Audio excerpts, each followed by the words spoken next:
আচ্ছা, তাহলে এই যে আমাদের এই সমবায়টাকেই বলা হয় মিশ্র সমবায়। দেখো এখানে ব্যাটারি শ্রেণীতেও আছে, আবার তারা সমান্তরালেও আছে। তো মিশ্র সমবায়ের ক্ষেত্রে আমাদের ডিফারেন্ট মানে ব্যাটারি শেখার দরকার নেই, আমাদের শুধুমাত্র একই ব্যাটারি শিখলেই হবে। তাহলে আমি ধরে নিলাম যে সবগুলা ব্যাটারির তড়িৎচালক শক্তি সেম, মানে একই ব্যাটারি, এবং সবগুলার জন্য অভ্যন্তরীণ রোধের মানও সেম থাকবে যেহেতু তারা একই ব্যাটারি। তাহলে এইটা ই ই ই আর আর আর আর ই সবগুলা তড়িৎচালক শক্তির মান সেম এবং তাদের অভ্যন্তরীণ রোধের মানও সেম। আচ্ছা, এখন খেয়াল করো, এই সার্কিট থেকে কিন্তু আমরা আরেকটা সার্কিট এভাবে আঁকতে পারি। একটু আগে আমরা দেখছি যে শ্রেণীগুলোকে কিন্তু আমরা এক জায়গায় নিয়ে আসতে পারবো, পারবো না? দেখো শ্রেণীগুলোকে যদি আমি এক জায়গায় নিয়ে আসি, 1 2 3 4, চারটা ব্যাটারির জন্য কি হবে 4E, এবং চারটা রোধ আছে শ্রেণীতে, তাহলে এদের জন্য কি হবে 4R। ঠিক সেমভাবে এর পরের লাইনেও কি হবে 4E আর 4R, এর পরের লাইনেও কি হবে 4E আর 4R। আচ্ছা, এই হয়ে গেল আমাদের এই সার্কিট আর এই সার্কিট কিন্তু আলটিমেটলি একই কথা, এটা হলো আর। তাহলে এই সার্কিট আর এই সার্কিট কিন্তু আলটিমেটলি একই জিনিস, কারণ এখানে আমি জাস্ট শ্রেণীগুলোকে এক জায়গায় তুল্য করে নিয়েছি। এবার যদি আমি সমান্তরাল হিসাব করি, তাহলে সমান্তরালের ক্ষেত্রে কি হয় তোমরা জানো, সমান্তরালের ক্ষেত্রে হয় যে একই মানের ব্যাটারি যদি হয় তাহলে এখান থেকে কারেন্ট বের করার জন্য আমরা জানি যে তাদের বিভব পার্থক্য চেঞ্জ হবে না, কারণ সমান্তরালে থাকলে কি হয় বিভব পার্থক্য সেম থাকে। তাহলে তিনটার জন্য আমরা নিলাম কি 4E। এবার নিচে আমাদের কি করতে হবে, এই যে আর সবগুলাকে কি করতে হবে তুল্য করতে হবে, করো। সবগুলাকে তুল্য করলে 1/4R plus 1/4R plus 1/4R, যেহেতু এরা কি সমান্তরালে ইনভার্স 1। তাহলে এখন যদি আমরা এটাকে ক্যালকুলেশন করি তাহলে কী অবস্থা হচ্ছে দেখো, আর প্লাস এটাকে যদি আমি 4R ধরে হিসাব করতাম, তাহলে 4R ধরে যদি আমি হিসাব করি তাহলে কি হয়, এই তিনটার লসাগু 4R হবে, উল্টাই দিব একবারে, 4R উপরে চলে আসলো। এবার নিচে তিনটার জন্য 3, তাহলে 3 আসলো। এবার 3 লসাগু করলে 3 উপরে চলে আসবে, তাহলে 3 × 4 × E, আর এখানে হবে 3R প্লাস 4R। এইটাই হলো আমাদের মিশ্র সমবায়ের ক্ষেত্রে কারেন্ট। এখন খেয়াল করো, যদি এরকম না হয়ে এই জিনিসটাই যদি এরকম না হয়ে এরকম হতো যে এইখানে 4টা ব্যাটারি না বলে 10টা ব্যাটারি বললো, 15টা ব্যাটারি বললো, তখন কি হবে? দেখো আমরা একটু খেয়াল করবো যে 4 আর 3 গুলা কোত্থেকে আসছে। এই যে 4, এই 4টা আলটিমেটলি কোত্থেকে আসছে খেয়াল করো, 1 2 3 4। তাহলে কতগুলা ব্যাটারি শ্রেণীতে ছিল, সেটা কি 4। তাহলে যদি আমরা বলতাম যে এরকম শ্রেণীতে যে ব্যাটারিগুলো আছে এই শ্রেণীর ব্যাটারিগুলো হলো 4টা ব্যাটারি না হয় অসংখ্য ব্যাটারি যদি এখানে হতো, তাহলে সেক্ষেত্রে আমরা কি করতাম? তাহলে যদি এখানে 4টা ব্যাটারি না হয় যদি অসংখ্য ব্যাটারি হতো, তাহলে যদি এদেরকে আমি বলতাম n সংখ্যক ব্যাটারি, তাহলে সেক্ষেত্রে আমরা এই সূত্রটাকে এইভাবে লিখতে পারতাম, খেয়াল করো। তাহলে 4 এর জায়গায় লিখলাম আমি n, তাহলে NE। ঠিক আছে, ক্লিয়ার? এবার দেখো এই যে 3, এই 3টা কোত্থেকে আসছে, এই 3টা হলো সমান্তরাল লাইন, কয়টা ছিল 3টা ছিল। তাহলে সমান্তরাল লাইন যদি 3টা থাকে, তাহলে আমি যদি বলি যে সমান্তরাল লাইন 3টা না হয় অসংখ্য সমান্তরাল লাইন আছে, তাহলে দুইটা তো আর n সংখ্যক বললে তো আবার একই হয়ে গেল, একই নাও হতে পারে, তো এইটাকে আমরা বললাম m সংখ্যক। তাহলে এই 3-এর জায়গাতে আমরা বসাই দিলাম m। ঠিক আছে, তাহলে দেখো 3-এর জায়গাতে m, তাহলে এই যে m ক্যাপিটাল R প্লাস 4-এর জায়গাতে n স্মল r। তাহলে এইটাই হলো আমাদের আলটিমেট সূত্র। এখন তোমাদের শুধুমাত্র এইটুকু মাথায় রাখতে হবে যে n মানে কি আর m মানে কি। n মানে হলো শ্রেণীতে কতগুলা ব্যাটারি আছে সেটা হলো n, আর m মানে হলো সমান্তরাল লাইন কতগুলা। ঠিক আছে, এটা আমি একটু লিখে দিই। তাহলে n মানে কি, n মানে হলো কোষের শ্রেণীতে কোষ সংখ্যা, এটা হলো প্রতি লাইনে, প্রতি লাইনে, প্রতি লাইনে। দেখো এই যে প্রতি লাইনে শ্রেণীতে কোষ সংখ্যা 1 2 3 4 প্রতি লাইনে। আচ্ছা, আর এম কি, এম হলো সমান্তরাল, সমান্তরাল লাইন সংখ্যা।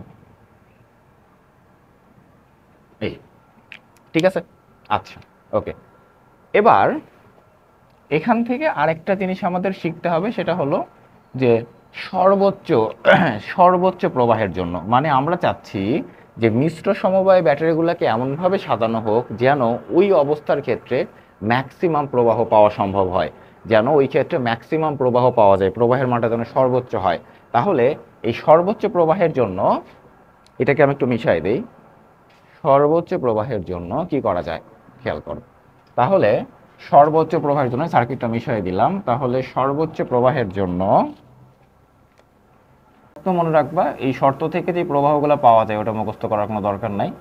সর্বোচ্চ প্রবাহের শর্ত, খালি শর্তটা মনে রাখবা। সর্বোচ্চ প্রবাহের শর্তটা হলো M R is equal to N আর।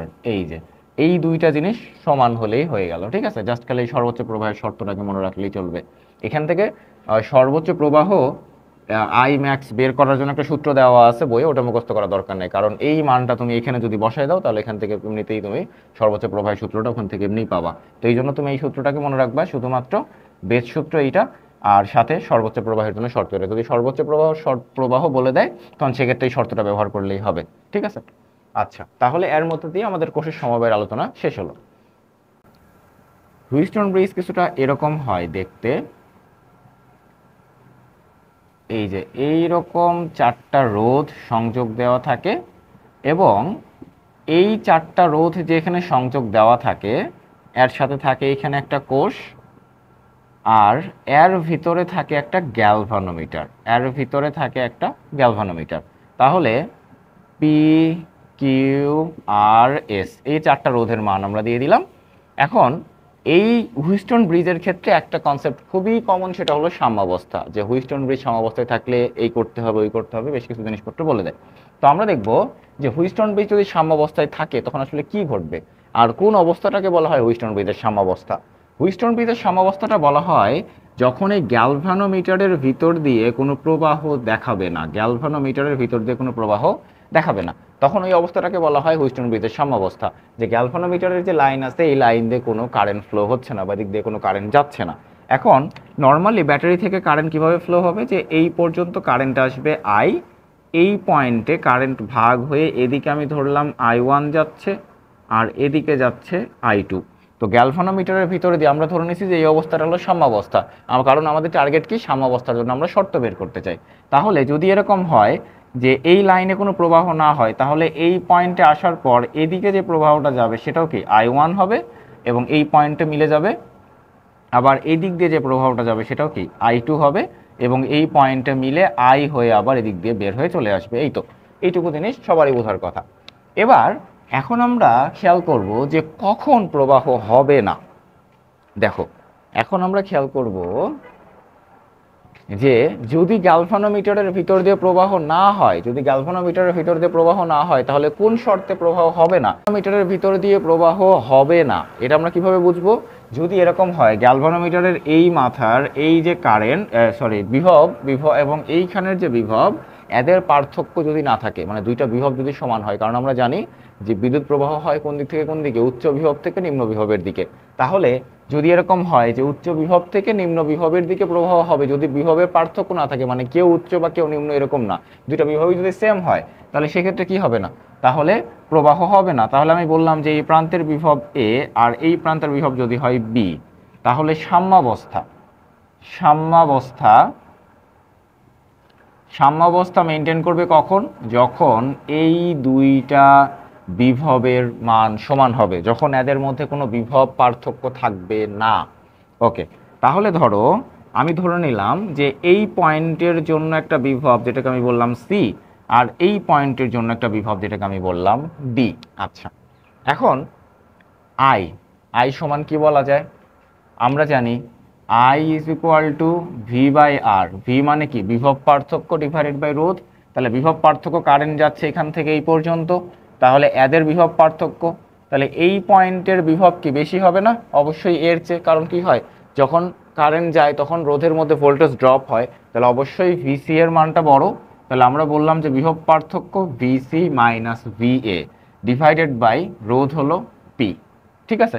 আচ্ছা, এখন এই লাইনের মধ্যে দিয়েও তো প্রবাহ I1ই যাবে, তাহলে I1 সমান তো আমি এটাকেও বলতে পারি। তাহলে এই লাইনের মধ্যে আবার কে বড় হবে? দেখো VA-টা বড় হবে, কারণ VA থেকে আবার ভোল্টেজ ড্রপ হয়ে হবে VD।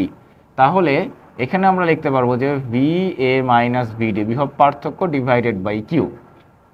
ওকে, এবার নিচেরটা চিন্তা করো, নিচের লাইন দিয়ে, তাহলে I2 I2 সমান ভিসি থেকে ভিবি, তাহলে VC minus VB divided by R সমান ভিবি থেকে ভিডি, তাহলে VB minus VD divided by S. ঠিক আছে। আচ্ছা, এখন যদি আমরা খেয়াল করো এই অংশটুকুকে সমান তো লিখতে পারবো, কারণ দুটো তো একই জিনিস, কারণ দুইটাই I1। আবার এই দুইটা অংশকে আমরা সমান লিখতে পারবো, দুটো তো একই জিনিস, তাহলে লেখো সমান। তাহলে আমরা লিখলাম যে ভিসি মাইনাস ভিএ। এখন এইটাকে যদি আমি নিচে নিয়ে চলে আসি তাহলে লেখা যায় ভিএ মাইনাস ভিডি সমান পিটা উপরে চলে গেল পি বাই কিউ। আচ্ছা, আবার এই দুইটার জন্য কি লেখা যায় VC minus VB divided by VB minus VD সমান কি আর বাই এস।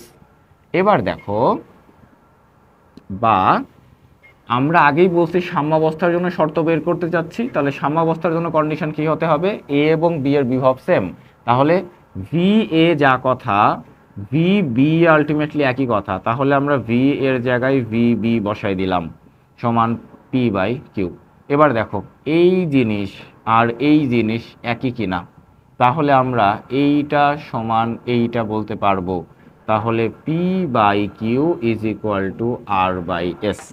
এইটাই হলো আমাদের সাম্যাবস্থার শর্ত, যে ব্রিজটা যখন সাম্যাবস্থায় থাকে তখন গ্যালভানোমিটারের ভিতর দিয়ে কোনো প্রবাহ হয় না, এবং ওই সময়ের ক্ষেত্রে কি হয় যে এই রোধের অনুপাত দুইটা সমান হবে।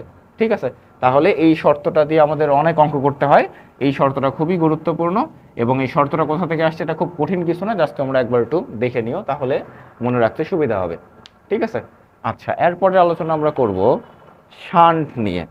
শান্ট হলো একটা ছোট মানের রোধ, শান্ট হলো একটা খুবই ছোট মানের রোধ। এই রোধটা কিভাবে ব্যবহার করা হয়, যে যখন এদিক দিয়ে একটা প্রবাহ আসতেছে, এইখানে একটা আমার গ্যালভানোমিটার বা অ্যামিটার কিছু একটা আছে, তো খেয়াল করো নর্মালি কি হবে যে প্রবাহ যখন আসবে এই লাইনে যদি কিছু না থাকে, মানে যদি এই লাইনটা এরকম থাকে, তাহলে পুরো কারেন্টটা কি হবে এই দিক দিয়ে যাবে গ্যালভানোমিটারের ভিতর দিয়ে, তাহলে গ্যালভানোমিটারের মধ্যে ভিতর দিয়ে একটা নির্দিষ্ট পরিমাণ গ্যালভানোমিটার বা অ্যামিটারের একটা নির্দিষ্ট পরিমাণ প্রবাহ পরিমাপ করার একটা ক্ষমতা, একটা পরিমাপ করতে পারে, একটা রেঞ্জ থাকে। তাহলে যদি প্রবাহটা বেশি হয় তাহলে গ্যালভানোমিটার বা অ্যামিটার নষ্ট হয়ে যাওয়ার একটা সম্ভাবনা থাকে। তো এই গ্যালভানোমিটার বা অ্যামিটারটাকে বাঁচানোর জন্য আমরা যদি গ্যালভানোমিটার বা অ্যামিটারের সাথে একটা ছোট মানের রোধকে সংযুক্ত করে দেই, তাহলে এবার কি হবে যে এই মাথায় যখন কারেন্ট আসলো তখন এই কারেন্টটা দুই দিকে ভাগ হয়ে যাবে, তখন গ্যালভানোমিটারের ভিতর দিয়ে অতিরিক্ত প্রবাহ যাচ্ছে না, মানে আমি সার্কিটে অতিরিক্ত প্রবাহ চালাইতে পারতেছি ঠিকই, বাট গ্যালভানোমিটারের ভিতরে দিয়ে অতিরিক্ত প্রবাহ যাচ্ছে না। এই প্রবাহটা এখানে ভাগ হয়ে যাওয়ার কারণে গ্যালভানোমিটার আর নষ্ট হবে না, নষ্ট হওয়ার হাত থেকে বাঁচানো যাবে গ্যালভানোমিটারকে। এই ছোট মানের যে রোধ, এই রোধটাকেই বলা হয় শান্ট। ঠিক আছে। তো এখান থেকে তোমাদের কি কি সূত্র লাগতে পারে, সেটা হলো যদি মেন কারেন্ট আই হয় তাহলে গ্যালভানোমিটারের ভিতর দিয়ে কারেন্ট প্রবাহ যদি আমি বলি আইজি, এবং শান্টের প্রবাহ যদি আমি বলি আইএস, তাহলে আইজি গ্যালভানোমিটারের প্রবাহ কি হবে, গ্যালভানোমিটারের প্রবাহ আমরা এখানে ইউজ করব divider rules, current divider rules. ঠিক আছে, কারেন্ট ডিভাইডার রুলসটা কি ছিল, কারেন্ট ডিভাইডার রুলস হলো যে আমরা যেই লাইনে কারেন্ট বের করব, ধরো আমরা গ্যালভানোমিটারের লাইন দিয়ে কারেন্ট বের করতে যাচ্ছি, তাহলে যেই লাইনে কারেন্ট বের করব তার বিপরীত রোধটা আসবে উপরে, নিচে আসবে দুইটা রোধের যোগফল G plus S into main current I. আর যদি আমরা শান্টের ভিতর দিয়ে প্রবাহ বের করতে চাই তাহলে উপরে গ্যালভানোমিটার আসবে, নিচে গ্যালভানোমিটার আর শান্টের যোগফল ইন্টু আই। ঠিক আছে, তাহলে এই দুইটা সূত্র লাগবে অঙ্ক করার ক্ষেত্রে। এবং এখানে আরেকটা সূত্র লাগবে, সেটা হলো শান্টের S is equal to R by N minus one. এই সূত্রটাও দরকার পড়ে। এই সূত্রটা হলো আর কিসের আর মানে হতে পারে গ্যালভানোমিটারের রোধ অথবা অ্যামিটারের রোধ। এখন লাইনে যা যুক্ত থাকে গ্যালভানোমিটার হতে পারে বা এটা অ্যামিটারও হতে পারে, যেই রোধের কথা বলবে গ্যালভানোমিটার বা অ্যামিটারের রোধ। ঠিক আছে। আচ্ছা, এখন এখানে এন মানে কি, এন মানে হলো পাল্লা বৃদ্ধি।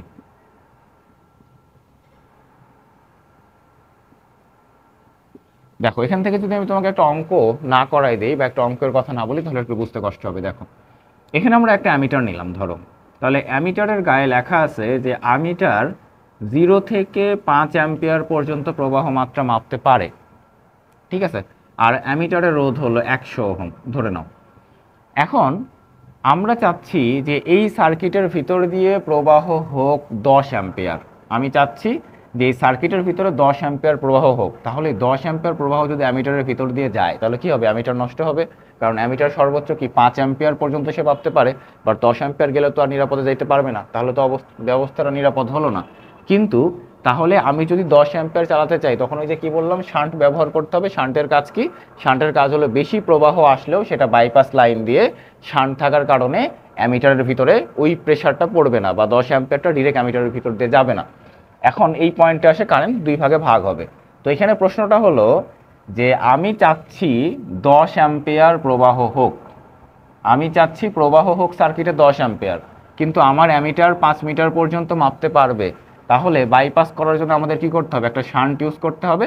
প্রশ্নটা হলো যে কত মানের শান্ট, কত মানের শান্ট হলে আমি 10 অ্যাম্পিয়ার প্রবাহ চালাতে পারবো। তখন আমরা এই সূত্রটাকে ব্যবহার করব কিভাবে, দেখো উপরে হলো 100 ওহম এই যে অ্যামিটারের রোধ, আর নিচে এন মানে পাল্লা বৃদ্ধি। এখন পাল্লা বৃদ্ধি হিসাবটা করতে হয় কিভাবে, পাল্লা বৃদ্ধির হিসাবটা হয় এরকম যে এন ইজ ইকুয়াল টু যা মাপতে চাই, আমি যা মাপতে চাই বা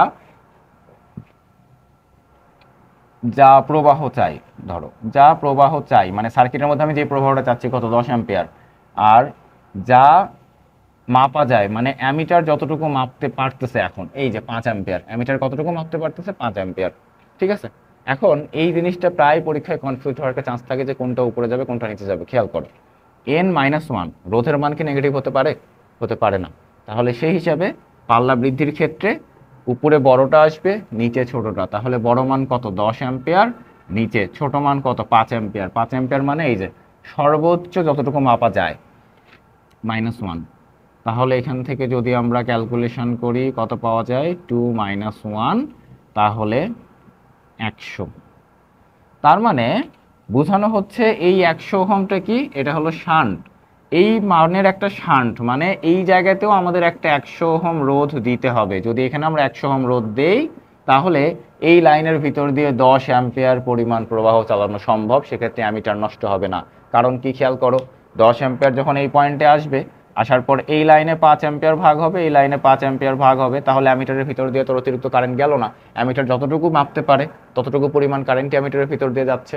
ঠিক আছে, তো শান্টের ক্ষেত্রে আমাদের এই কয়েকটা জিনিস, এই দুইটা সূত্র আর এই একটা সূত্র, এই তিনটা সূত্র জানলেই চলবে। এবার আমরা আলোচনা করব মিটার ব্রিজ নিয়ে। এবার আমরা মিটার ব্রিজ জিনিসটা কি এটা সম্পর্কে জানার চেষ্টা করব। মিটার ব্রিজের কাজ কি, মিটার ব্রিজের কাজ হলো অজানা রোধ নির্ণয়, অজানা রোধ নির্ণয়। তো আমরা এবার একটু মিটার ব্রিজ জিনিসটা কি এটা একটু বোঝার চেষ্টা করব। দেখো মিটার ব্রিজ মানে হলো অজানা রোধ নির্ণয়। এখন খেয়াল করো আমরা হুইস্টন ব্রিজটা কিরকম ছিল এটা একটু মনে করে আসি। দেখো হুইস্টন ব্রিজটা একটু পাশে আঁকায় রাখি তাহলে সুবিধা হবে। এইটা হলো একটা হুইস্টন ব্রিজ ছিল এই রকম, এটা একটা হুইস্টন ব্রিজ, এর মাঝখানে এইখানে ছিল গ্যালভানোমিটার, এইটা পি, এটা কিউ ছিল, এইটা আর ছিল, এটা এস ছিল। ঠিক আছে, আর এইখানে হলো একটা কোষ। এটা ছিল আমাদের হুইস্টন ব্রিজ। তো মিটার ব্রিজটা কি, মিটার ব্রিজটা হলো যে মিটার ব্রিজ তৈরি করা হয় একটা মিটার স্কেল দিয়ে, মিটার স্কেলের উপরে। তাহলে এইটা একটা মিটার স্কেল, তো আমরা জানি মিটার স্কেলের দৈর্ঘ্য কত হয় 1 মিটার বা 100 সেন্টিমিটার। এইটা হলো পুরা দৈর্ঘ্য।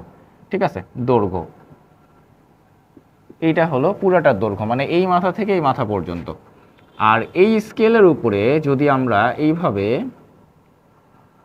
এই জায়গাতে যদি আমরা দুইটা রোধকে কানেক্ট করি, এইটা একটা রোধ নিলাম, এইটা একটা রোধ, তো এই রোধটাকে আমি বললাম পি আর এই রোধটাকে আমি বললাম কিউ। এখন এই জায়গাতে আমরা ওই হুইস্টন ব্রিজের নীতি অনুযায়ী আমরা রোধগুলোকে ব্যবহার করতে চাচ্ছি। আচ্ছা খেয়াল করো, তাহলে দুইটা রোধ হলো, এবার আরও দুইটা রোধ যদি আমি এই প্রান্ত থেকে একটা রোধ কানেক্ট করি এই জায়গাতে, এবং এখান থেকে যদি আরেকটা রোধ নেই, এটাকে আমি বললাম আর, এটাকে আমি বললাম এস। আচ্ছা এবার হুইস্টন ব্রিজে কি অবস্থা ছিল খেয়াল করো, পি এবং আর এর ভিতরে এবং কিউ এবং এস এর মধ্যে কি ছিল, ব্যাটারি ছিল।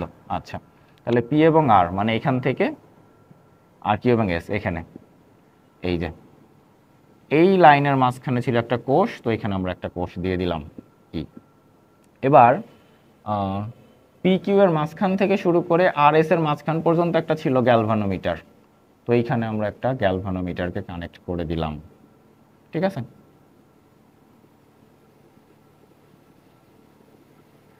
আচ্ছা, এবার খেয়াল করো, এটা একটু ভালো করে দেই, এরকম। এটা তার উদ্দেশ্য হলো যে এখানে তারটা ইন্টারসেক্ট করেনি। আচ্ছা, এখন খেয়াল করো এখানে আমরা কিভাবে রোধের মানটা নির্ণয় করতে পারি। এই যে এইভাবে কানেক্ট করা আছে, তো এইখানে একটা অ্যারো চিহ্ন দিয়ে আমি যেটা বোঝাচ্ছি সেটা হলো মিটার স্কেলের উপরে এই পয়েন্টটাকে সরানো যায়, মানে এই পয়েন্টটাকে চাইলে আমি ধরে এদিকে নিয়ে আসতে পারবো, এই পয়েন্টটাকে চাইলে আমি ধরে এদিকে নিয়ে আসতে পারবো। আচ্ছা, এখন এইখান থেকে শুরু করে এই পর্যন্ত যে দৈর্ঘ্য এটাকে আমি এল বললাম, আর এখান থেকে এই পর্যন্ত দৈর্ঘ্যটাকে আমি 100 মাইনাস এল বলে দিলাম, ঠিক আছে। আচ্ছা, এখন খেয়াল করে দেখো এই পয়েন্টটাকে যখন আমি এদিকে সরাতে পারবো, এমন একটা পজিশনে সরাতে সরাতে দেখা যাবে যে এদিকে কিছুটা এদিকে হোক বা কিছুটা ডান দিকে হোক, কোনো একটা পজিশনে গ্যালভানোমিটারের ভিতর দিয়ে কোনো প্রবাহ হবে না। যখন গ্যালভানোমিটারের ভিতর দিয়ে কোনো প্রবাহ হবে না, তখন কি এই পুরা সেটআপটা সাম্যাবস্থায় আছে। তখন আমরা কি করতে পারবো, যে হুইস্টন ব্রিজের যে সাম্যাবস্থা নীতি আমরা বের করলাম একটু আগেই, সেই নীতিটাকে আমি এখানে খাটাইতে পারবো, P by Q is equal to R by S. তাহলে ধরো যেই এই পজিশনে আসার কারণে গ্যালভানোমিটারের প্রবাহটা শূন্য পাওয়া গেছে, ওইটাকে আমি ধরে নিছি স্মল এল। তাহলে এই দৈর্ঘ্যটা আমি স্কেল দিয়ে মেপে নিতে পারবো, ঠিক আছে। আচ্ছা, এখন আমরা চাচ্ছি যে চারটা রোধের ভিতরে সম্পর্কটা আসুক দৈর্ঘ্যের সাথে, যেহেতু আমাদের স্কেলটা দৈর্ঘ্য দিয়েই মূলত হিসাব করতেছি আমি, আমার কাজ দৈর্ঘ্য দিয়ে বের করা। এখন আমরা জানি যে রোধের সাথে দৈর্ঘ্যের সম্পর্ক হলো সমানুপাতিক। তাহলে এখান থেকে কি লেখা যায়, যে R one by R two সমান L one by L two. তাহলে দেখো আর এবং এস এর সাথে দৈর্ঘ্য, আর হলো এল, এস এর দৈর্ঘ্য 100 মাইনাস এল। তাহলে এই জায়গায় কি বলা যায়, যে এল বাই 100 মাইনাস এল, বা এখান থেকে আমরা বলতে পারি যে P by Q is equal to L by 100 minus L. এইটাই হলো আমাদের মিটার ব্রিজের সূত্র। এখন কোনটা মানে কি বা এটা কিভাবে মিটার ব্রিজ কাজ করে সেটা একটু বোঝার চেষ্টা করো। দেখো, তাহলে এর মধ্যে আমি ধরে নিলাম যে আমি পি এর মানটা জানি। ধরো পি এর মান আমি কত জানি, 2 ওহম। আমাদের টার্গেট আমরা কিউ বের করতে চাই। এই যে বললাম যে মিটার ব্রিজের কাজ কি, অজানা রোধ নির্ণয়। তাহলে অজানা রোধ কিভাবে নির্ণয় করব কিউ এর মান, আমরা এই যে একটা মিটার স্কেলের উপরে যখন এই পয়েন্টটাকে আমি সামনে বা পেছনে এরকম আগানোর চেষ্টা করব, দেখব কোনো একটা জায়গাতে গ্যালভানোমিটারের মধ্যে বিক্ষেপ শূন্য, মানে গ্যালভানোমিটারের ভিতরে দিয়ে কোনো কারেন্ট যাচ্ছে না। তখন ওই অবস্থাটাকে আমি ফিক্স করে দিব। দেওয়ার পরে স্কেল ধরে বা ফিতা ধরে এইখান থেকে এই পর্যন্ত তো আমি দৈর্ঘ্যটা মাপতে পারবো। তাহলে দৈর্ঘ্য মাপলে কি এল এর মান পাওয়া গেল, তাহলে এল এর মানটা এখানে বসাই দিলাম, তারপরে পি এর মান বসাই দিয়ে সেখান থেকে আমরা কিউ এর মানটাকে বের করে ফেলতে পারবো, ঠিক আছে। আর যেই পয়েন্টে গ্যালভানোমিটারের এই প্রবাহটা শূন্য হয়, এই পয়েন্টের একটা নাম আছে, এই পয়েন্টটাকে বলে নিস্পন্দ বিন্দু। নিস্পন্দ বিন্দু, ঠিক আছে। তো এখান থেকে এরকম অনেক অঙ্ক আসে খুব ছোট ছোট, যেগুলো এই সূত্র দিয়ে হয়ে যাবে। আমি অঙ্কের দিকে যাচ্ছি না, কারণ আমাদের এই লেকচার সিরিজটাই হলো শুধুমাত্র বেসিক থিওরিটিক্যাল আলোচনা, বেসিক থেকে অ্যাডভান্স পর্যন্ত থিওরিটিক্যাল আলোচনা। তাহলে নিস্পন্দ বিন্দুটা হলো এই বিন্দু, তাহলে এটাকে, অথবা এরকম হতে পারে কোনো কোনো সময় তোমাকে পরীক্ষায় বলবে যে কিউ এর মান দেওয়া আছে, পি এর মান দেওয়া আছে, তাহলে নিস্পন্দ বিন্দু কোথায় পাওয়া যাবে, তাহলে তুমি এল এর মানটা বের করে দিবা, তাহলেই হয়ে গেল, ঠিক আছে। তাহলে এই গেল আমাদের মিটার ব্রিজের আলোচনা। পটেনশিওমিটার,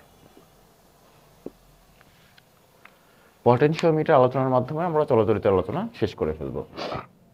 তাহলে পটেনশিওমিটার কি কি বের করার জন্য ব্যবহার করা হয়। পটেনশিওমিটার দ্বারা বের করা যায় অজানা কোষের বিভব, অজানা কোষের বিভব, আর পটেনশিওমিটার দ্বারা বের করা যায় অভ্যন্তরীণ রোধ। তো এই দুইটা জিনিস আমরা খুবই সিম্পল একটা সার্কিট বা সিম্পল জিনিস দিয়ে দুইটা জিনিসকে একটু বোঝার চেষ্টা করব। দেখো, আমরা এইরকম একটা কোষ বা ব্যাটারি নিলাম, যেটাকে আমরা বলতেছি যে পটেনশিওমিটার বিভব, যেটা পটেনশিওমিটারের জন্য কোষ। আর এই প্রান্ত থেকে এই প্রান্ত পর্যন্ত এটাকে আমরা একটা তার দিয়ে যুক্ত করে দিলাম। এই প্রান্তের তারকে আমরা বললাম এই প্রান্তে এ এবং বি, ঠিক আছে? তাহলে এ এবং বি, আর এখানে আমি বললাম যে এটা হলো ভিপি মানে পটেনশিওমিটারের বিভব, আর এ বি সমান দৈর্ঘ্য এল, এবং এ বি এর জন্য রোধ হলো আর, আর রোধের একটা তার যুক্ত করে দিয়েছি এখানে, ঠিক আছে? আচ্ছা, এবার আমরা কি করব, যেই ব্যাটারি বা যেই কোষে যে অজানা কোষের বিভব, তাহলে যেই কোষের বিভবটা মাপতে চাই তাকে আমাদের যুক্ত করতে হবে এখানে, এইখানে এইখানে একটা তার দিয়ে এই কোষ ই, যেই ইটাই আমাদের বের করার উদ্দেশ্য। এইখানে আমরা একটা গ্যালভানোমিটার দিব, দিয়ে এই পয়েন্টটা আমি এখানে রাখলাম। এইটা কীরকম, ওই যে মিটার ব্রিজ, একটু আগে আমরা যে মিটার ব্রিজ নিয়ে আলোচনা করলাম, সেই মিটার ব্রিজটাকে একটু মনে করো, যে মিটার ব্রিজে কি হতো, যে এই পয়েন্টটাকে কিন্তু মুভ করানো যাইত, সামনে এবং পেছনে মুভ করানো যাইত। তো আমরা কি করব, যে এই পয়েন্টটাকে মুভ করাবো কতক্ষণ পর্যন্ত, দেখব যে গ্যালভানোমিটারের মধ্যে দিয়ে আইজি মানে এর ভিতরে যেই পাঠ দেখাবে বা গ্যালভানোমিটারের সিগন্যালটা যতক্ষণ জিরো না হবে ততক্ষণ পর্যন্ত আমরা সামনে পিছনে আপ ডাউন করবো, ঠিক আছে? আচ্ছা, এখন খেয়াল করো যে আমি ধরে নিলাম এই পয়েন্টে আসাই, এই পয়েন্টে যখন আসলো তখন এই গ্যালভানোমিটারের ভিতরে দেখাচ্ছে জিরো। তাহলে এইটুকু দৈর্ঘ্য আমি মেপে নিলাম, তাহলে এই দৈর্ঘ্যটুকু হলো স্মল এল, ঠিক আছে? এখন খেয়াল করো এখানে এই লাইনে যেহেতু গ্যালভানোমিটারের মধ্যে জিরো, তার মানে এই লাইনের ভিতরে কোনো কারেন্ট যাচ্ছে না, প্রথম কথা। তাহলে কারেন্টটা যাচ্ছে এই পটেনশিওমিটারের বিভবের কারেন্টটা কোন দিকে যাচ্ছে, এই লাইনের ভিতর দিয়ে যাচ্ছে, ঠিক কিনা? আরেকটা জিনিস খেয়াল করো, যে এদিক দিয়ে যখন কারেন্ট যাবে তখন এই প্রান্ত আর এই প্রান্তের ভিতরে একটা বিভব পার্থক্য পাওয়া যাবে কিনা, যেটাকে আমরা বলে থাকি কি ভোল্টেজ ড্রপ। তাহলে এই প্রান্ত থেকে এই প্রান্তের ভিতরে এদের মধ্যে যখন কারেন্ট যাচ্ছে তাহলে এখানে কি একটা ভোল্টেজ ড্রপ পাওয়া যাবে। তাহলে আমরা বললাম যে এই ছোট অংশটুকুর জন্য রোধ হলো স্মল আর, আর বড় আর রোধটা কার, পুরাটার এ এবং বি। এই বড় আর রোধটাকে বলে পটেনশিওমিটারের রোধ, এই পুরা রোধটা হলো পটেনশিওমিটারের রোধ। তাহলে এটা আমি একটু লিখে দিই, পটেনশিওমিটারের রোধ।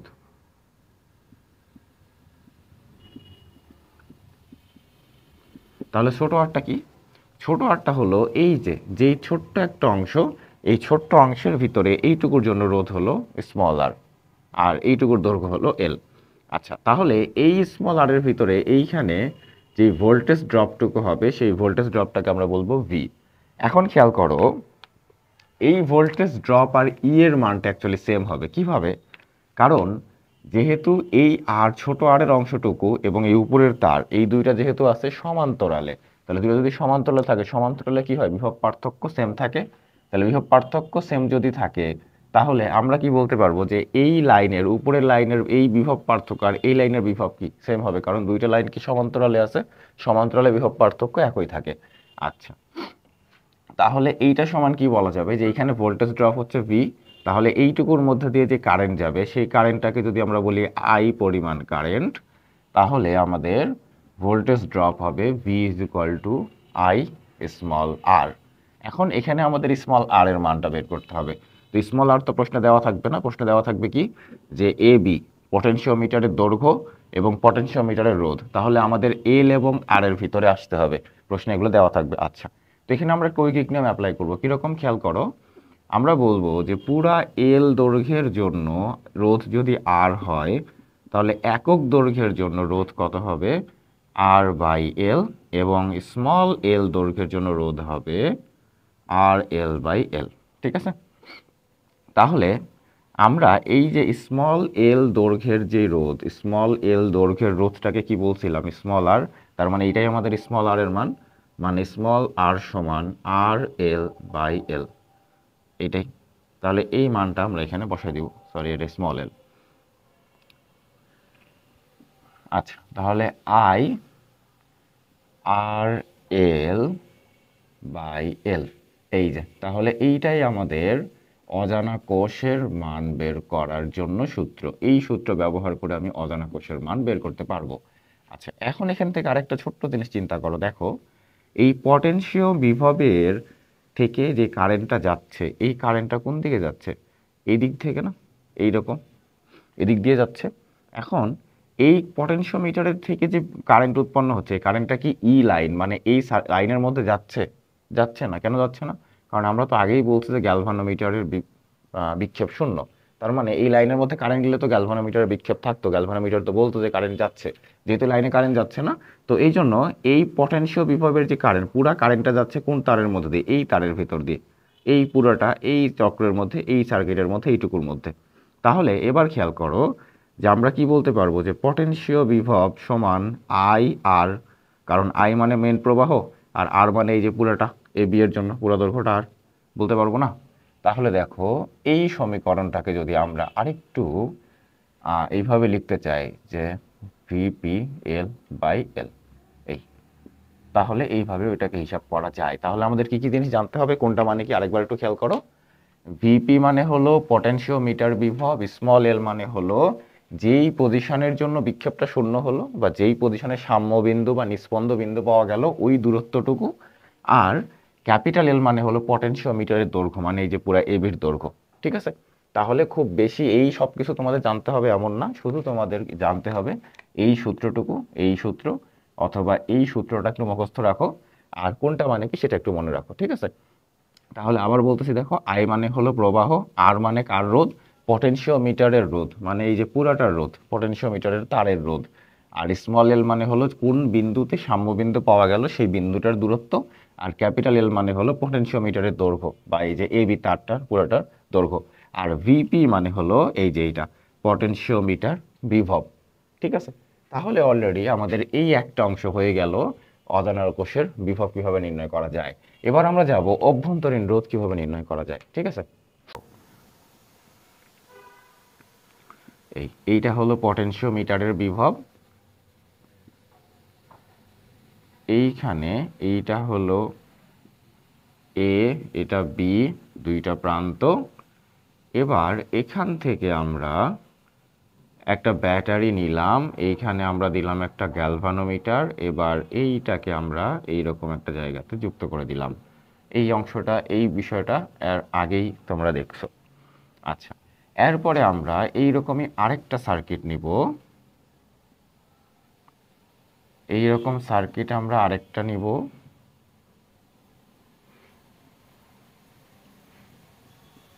তাহলে এই মাথাটা এ আর এই মাথাটা যদি বি হয়, তাহলে এবার কি হবে? এবার এখান থেকে এইখানে একটা ব্যাটারি বা কোষ, এবং তার সাথে আমরা নিলাম একটা গ্যালভানোমিটার। আর এই গ্যালভানোমিটারের তারটাকে আমরা এইখানে যুক্ত করব। এই এখন এই সার্কিটের মধ্যে একটা ছোট্ট পার্থক্য হলো যে এই জায়গাতে আমাদের একটা বহিস্থ রোধ নিতে হবে, যে এই বহিস্থ রোধটা হলো আর। এই এবার যদি আমরা চিন্তা করি, দেখো এই জায়গাতে আগের বার আমরা দেখলাম যে এই পয়েন্ট পর্যন্ত যদি সাম্যবিন্দু পাওয়া যায়, তাহলে এই পয়েন্ট এবং এই পয়েন্টের ভোল্টেজ ড্রপ এবং ই, এই মানটা কি সমান হবে। মানে আমরা বলতে পারবো যে এখান থেকে এইটুকুর যে ভোল্টেজ ড্রপ হচ্ছে সেই মানটাই মূলত ই। আর এখানে এই জায়গাতে যখন সাম্যবিন্দুটা পাওয়া যাবে, সেই সাম্যবিন্দুটা একটু ছোট হবে, মানে একটু পেছনে দিকে। কারণ আমরা জানি যে বিভবের সাথে দৈর্ঘ্যের সাথে বিভব হয় সমানুপাতিক। তাহলে সমানুপাতিক হওয়ার কারণে আমরা এই জায়গাতে দৈর্ঘ্যের সাথে বিভব সমানুপাতিক হওয়ার কারণে আমরা এই দৈর্ঘ্যগুলো ছোট পাবো, কারণ এইখানে একটু ভোল্টেজ ড্রপ বেশি হবে।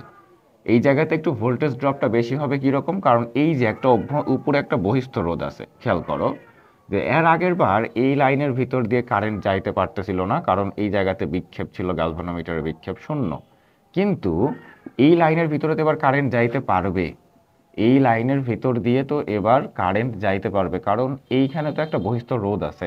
তাহলে এই জায়গাতে তো একটা ভোল্টেজ ড্রপ হচ্ছিলই, আবার এই জায়গাতে আর এর ভিতরে যখন একটা ভোল্টেজ ড্রপ হবে, এরপরে এর ভিতরে যে অভ্যন্তরীণ রোধ আছে, তাহলে এই সার্কিটের ভিতর দিয়ে তো কারেন্ট ঘুরতে পারবে এইটুকুর ভিতর দিয়ে। এই গ্যালভানোমিটারের ওই দিকে যাবে না, বাট এইটুকুর ভিতর দিয়ে কারেন্ট ঘুরতে পারবে। তাহলে এখানে আবার কি হবে? এই যে অভ্যন্তরীণ রোধ যে আছে, এই অভ্যন্তরীণ রোধের ভিতরে ভোল্টেজ ড্রপ হবে। এই অভ্যন্তরীণ রোধের ভিতরে ভোল্টেজ ড্রপ হওয়ার কারণে এখানে যে পরিমাণ ভোল্টেজ ড্রপ হবে আর এখানে যে পরিমাণ ভোল্টেজ ড্রপ হবে, এই ভোল্টেজ ড্রপের মানটা একটু বেশি হবে। কোন সার্কিটে? 2 নম্বর সার্কিটে। কারণ কি? এই যে অভ্যন্তরীণ রোধ আছে, এই জন্য এখানে একটু ভোল্টেজ ড্রপের মানটা বেশি হবে, কারণ অলরেডি আমরা আগে দেখে আসছি যে বিভব পার্থক্য এবং কোষের ভিতরে অভ্যন্তরীণ রোধের মধ্যে যে ভোল্টেজ ড্রপটা হয় সেটা কি হয়, যে ওইটা অতিরিক্ত হয়, ঠিক আছে, কোষের মধ্যে। তাহলে এখানে অভ্যন্তরীণ রোধের মধ্যে একটা ভোল্টেজ ড্রপ হবে।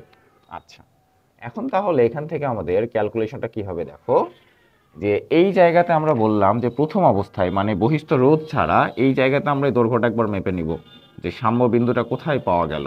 তাহলে এটাকে আমি বললাম L1। এর পরবর্তীতে আমি যখন অভ্যন্তরীণ রোধ দিব, সরি বহিস্থ রোধ যখন দিব, সেই বহিস্থ রোধ বা বহিরোধ যখন দিব তখন আমি আবার সাম্যবিন্দুটাকে মাপবো, যে এই সাম্যবিন্দুটা কোথায় পাওয়া গেল। তাহলে এই L1 এর মানটাকে বলা হয় যে বহিস্থ রোধ মুক্ত, বহিস্থ রোধ মুক্ত সাম্যবিন্দু বা নিস্পন্দ বিন্দুর দূরত্ব। আর এই L2টাকে বলা হয় বহিস্থ রোধ যুক্ত, বহিস্থ রোধ যুক্ত সাম্যবিন্দু বা নিস্পন্দ বিন্দুর যে দূরত্ব, ঠিক আছে, সেটা হলো L2। আমরা কি পাইলাম, L2। আমরা জানি সমানুপাতিক সম্পর্ক, তাহলে সমানুপাতিক সম্পর্কের জন্য বলা যাবে, সমানুপাতিক সম্পর্কের জন্য বলা যাবে কি ইটা কোনটা, এই সার্কিটের জন্য ডিভাইডেড বাই, কারণ সমানুপাতিক হলে কিন্তু এটা বলা যায় যে E1/E2 সমান L1/L2, সমানুপাতিক থেকে এটা লেখা যায়। তো এই জন্য আমরা বলতেছি যে E/V, তাহলে এই সার্কিটের জন্য ভি মানে কি বিভব পার্থক্য।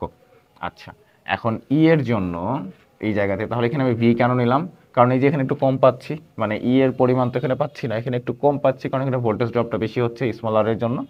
তাহলে এখানে দূরত্বটা কত L1, এখানে কত L2।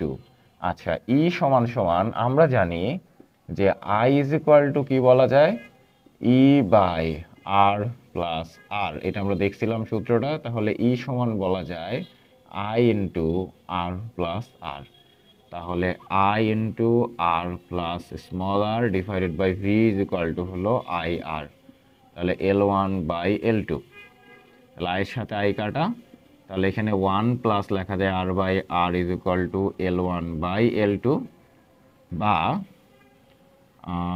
R/R সমান L1/L2 - 1, অতএব R সমান L1/L2 - 1 ইন্টু R। এটাই হলো আমাদের অভ্যন্তরীণ রোধ নির্ণয়ের সূত্র, ঠিক আছে, এটাই আমাদের অভ্যন্তরীণ রোধ নির্ণয়ের সূত্র।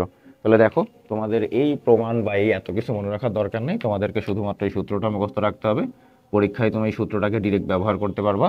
তাহলে এই সূত্রটার মধ্যে দেখো স্মল আর মানে কি, স্মল আর মানে অভ্যন্তরীণ রোধ, L1 মানে হলো বহিস্থ রোধ মুক্ত অবস্থায় বা বহিস্থ রোধ ছাড়া দৈর্ঘ্য যে সাম্যবিন্দু পাওয়া যায়, আর L2 মানে হলো বহিস্থ রোধ যুক্ত অবস্থায় যে সাম্যবিন্দু পাওয়া যায় সেটা হলো L2, আর এই যে আরটা হলো বহিস্থ রোধ, আর এর মান, ঠিক আছে।